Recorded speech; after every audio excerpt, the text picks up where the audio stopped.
So what's going on in the markets today? Should I buy now? Should I wait to buy? I'm Ann Zeilingold, FM Home Loans. In today's video, we're going to talk about what's going to happen with housing trends. We're going to be talking about interest rates. Will they be going up? We're also going to be talking about what we've discussed in the past on previous videos on what was predicted and what actually happened. For most of you watching this video, you may know who I am. I've worked with you in the past. But for some of you, this may be the first time you're hearing from me. So let me just tell you about myself. I've been in the mortgage industry since 1988. It's been a very long time. I've seen all different kinds of markets. But for the most part, most of the questions that I get from people that I speak to, whether it be realtors, whether it be new clients, it's basically the same thing. What do I predict what's going to happen with interest rates in the future? What I think about the housing market. This is in regard to purchasing and for refinancing. So let's just dive right into it. And let's start with interest rates. Last year in May, we predicted rates are going to go up. So we hit around the low to mid fives in May of last year, and we predicted rates going up, and sure enough, rates crawled up and crawled up and crawled up. It kind of spiked around October time where we hit the low to mid sevens. And then after that, it kind of settled to like a little bit into the sixes up until just a few weeks ago, we spiked once more and we went to the mid 7% solidly. Back then, the main driver for interest rates to go up was inflation and what the Feds were predicting and the Feds were saying and how they were going to treat inflation. Basically, what the Feds were saying and why they were raising rates, all of this was done to curb inflation. So what did happen with inflation? Inflation kind of did exactly what the Feds wanted. With the Feds hiking rates, they caused inflation to come down and come down and come down. And all the reports have them coming down up until just last week. If you look at the chart, it ticked up just a little tiny drop. So basically what the Feds have been doing has been working. So what's going to happen with interest rates? Well, the prediction is as follows, that we're going to probably see for the next 6 months, that rates are probably going to stay probably about the same, maybe go up a drop, go down a drop. We'll probably stay between the very high sixes and the mid sevens level. We're going to see them move like up and down a little bit, a little bit, a little bit. I don't really think we're going to hit 8%. We might hit there on a couple bad days. And the same way we might go down to 6.5 on a good day. But I think we're going to stay this way, this kind of status quo, a little higher, a little lower, a little higher, a little lower, up until about spring of next year. So come spring and summer of next year, that's when it's going to get really interesting. Because the first thing is what the Fed's doing is working. So we're going to see what the Fed's doing working more, but then it's coupled with election year. Now in all the years I've been in business and we've had election years, rates have always come down right before an election year, usually the summer before an election. And now they say that's not true, they say that's not what happens, but every single time you look at the chart, every single time rates do come down before an election year. And the reason why they come down is because the current administration, they want it to look good. When we elect a new president, they want to make it look like we ended their term strong with lower interest rates and a better economy. What rate do I think will happen? That's next summer. I think we're going to come out to someplace in the mid fives, maybe low fives, high fives, but I'm thinking mid fives. And I think that once we have the election, I think we'll pretty much stay there. And then let's go ahead. What's going to happen in 2025? So I'm throwing this out a little bit. Maybe it's a little bit far out there, but I think we're going to see rates actually come down in 2025. I'm coming with this based on the data we have now, based on what the Feds is feeding us and data we have now of what could happen down the road in the future. We did say we may see, in the last quarter of this year, we may see the housing market soften. So let's go back to what happened last year. So February through May of last year was the hottest housing market that we've ever seen. Houses were selling so much over list price. It was normal to go 20, 30, 40, even 100,000 over list price. I heard from one of my colleagues in Seattle, Washington, that a house went $1 million over list price in Bellevue, which is basically a suburb of Seattle. So things were crazy. It was a really bad time to be a buyer. What was the rush and the frenzy? Everyone knew interest rates were going up. Now let's look at today, 2023. Our interest rates are higher, but we had there was such a low demand. We also predicted, again last year, that we would see maybe a softening, but we wouldn't see the housing market crash. And the reason is because there are such a high demand. Right now, there are over 14 million people looking for homes, and there's not 14 million homes available for sale. They said house prices actually increased 3% year over year. Now you might say 3% is not a big increase. Maybe not, but they didn't crash. And what is the reason for that? is the demand. Think about it. There's 14 million people today looking for homes.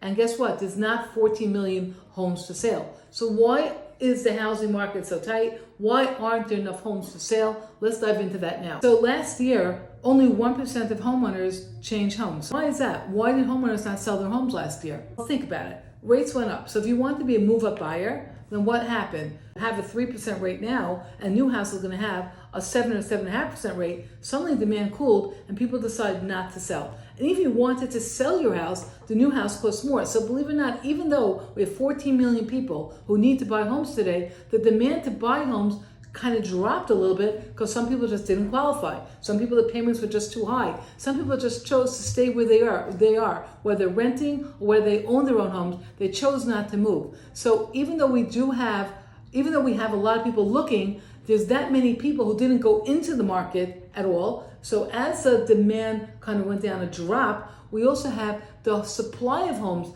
go down a lot as if people not selling and houses just not changing over because it didn't make sense for the sellers to sell. So this is basic economics 101, supply and demand. Let's say rates hadn't gone up and we had a normal market, then sellers would be selling homes, there'd be slightly more supply, and then the demand could be met a little bit, and we may have seen a softening of the market. But let's see what really did happen. Year over year, we're 25% down on listings. So if you look at this chart, you look at 21, 22, you'll see how many houses are being sold, but then look at 23, you see just that much lower. So just the way it is, there was less homes for sale in 2023 than the years prior. Okay, so now let's go look at some charts. This year in 2023, new listings were 25% less. If you look at the chart, which is the yellow one, which is 2023, you'll see that they were lower than the other couple years. Now, let's look at homes that are selling. 37% of homes sold above list price. So that means that, again, we have a very robust market. And if you take a look again, we're a little bit 37%. Now, there may have been a little bit more percentage in the years prior. There was like closer to, like 50% sold in 2022 and about 45, 46% sold in 2023. But we're still seeing houses selling above market. 37% of houses sold over list price. And there are those people still saying, oh, but it's a soft housing market, things are going down. Well, guess what? We only had, let's take a look at the chart. We only had 5.6% of listings having price drops. So those people, there was 5.6% of houses had price drops, but most likely those are houses that are so overpriced. Sometimes in a market where you see things have gone up, home sellers think, oh, we can get so much and so much for our house, and they overpriced to begin with. So I would say that most of those price drops were because they were overpriced listings to begin with. Now let's take a look at the next chart. So look at this last chart. It says home buyer demand is up 11% year over year. So we have home buyer demand up 11%, but listings are down 25%. It's going to cause a crunch in supply. Let's look at the next chart. The next chart says that the median sales price is down 3% year over year. But let's take a look what happened.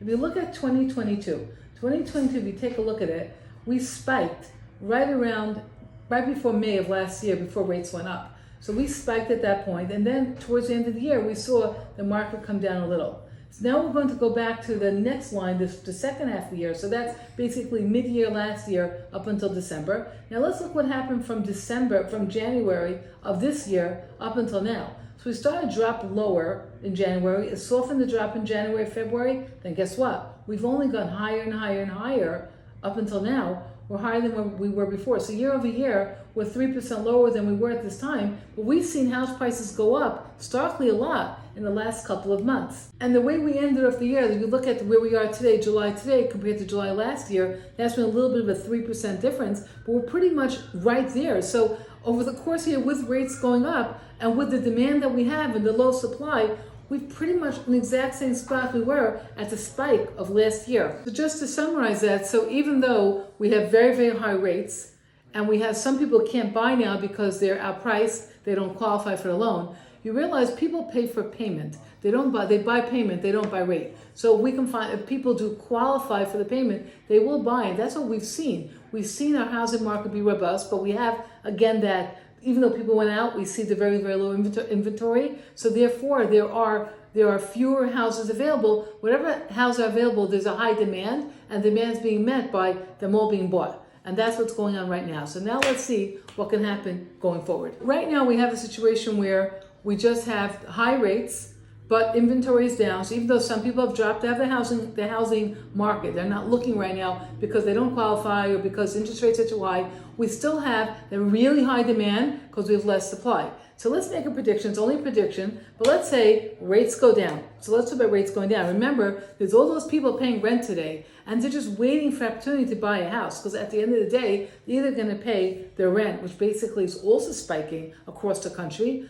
and so they want to buy a house. So as soon as rates come down, then possibly they can afford more. So more people jumping into the housing frenzy, the housing market. And even if we have more houses available, even there's more inventory out there because people are holding on to their homes, make a decision to sell and move on. Even so, the demand will probably exceed the additional homes being put on the market. Everyone who decided to sell their house now becomes a buyer, and they're being added to the pool of buyers too. So we might see the same thing we saw in the beginning of 2022. If rates drop, all these buyers influxing into the market, we may be in that situation of that frenzy, that bidding war, 21 offers every house, a line at the door for open houses. We might just see that again if rates go down, just based on simple supply and demand. The mindset of the buyers of today is basically simply, it goes a very cute analogy. They're going to date the rate because they're going and thinking that rates will come down to refinance in the future.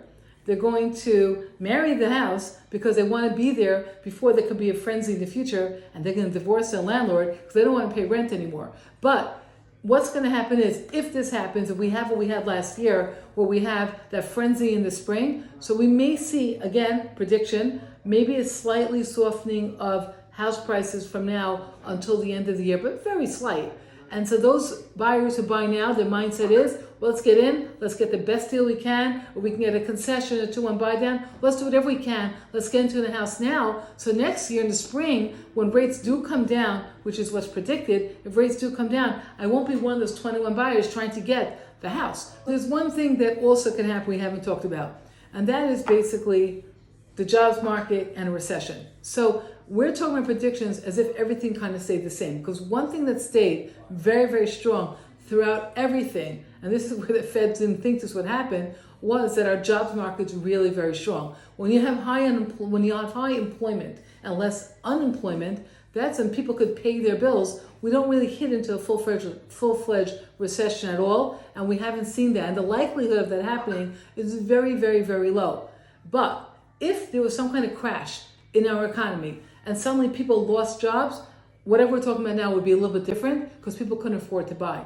But that, again, that's less likely to happen than us having a frenzy in the spring when rates come down and there's this huge, huge amount of activity in the housing market at that point. There you have it. That's our housing predictions, our rate predictions. I hope you've enjoyed this. It's something that we will revisit again next year and see how spot on we were. For those people who are my clients and we've worked with you, thank you so much for your loyalty. For realtors who are watching this, who we've done business with, we want to continue doing business with you.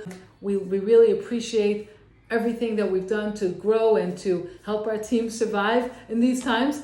But I just want to point out a couple other things also, a couple different things I've seen in my office and just in general I've seen across the board in the mortgage industry. There's been a lot of changes. We used to be very localized. Now we kind of been crossing state lines. We're now licensed in more than 20 states because a lot of our clients are buying second homes. North Carolina, Florida, Georgia, California, Texas, Arizona, people are going elsewhere because since COVID, it seems the state lines have gone away. Investors are buying wherever it makes sense. We have a lot of buyers actually buying in Alabama and other places. So people are buying far away because the world has become smaller since COVID, or as I said, state lines are blurred. So if I can help you, anyone you know, in any of these areas when it comes to mortgage, I'm here for you, there to help you with anything you need, all your mortgage needs. Have a great day and have a great holiday weekend.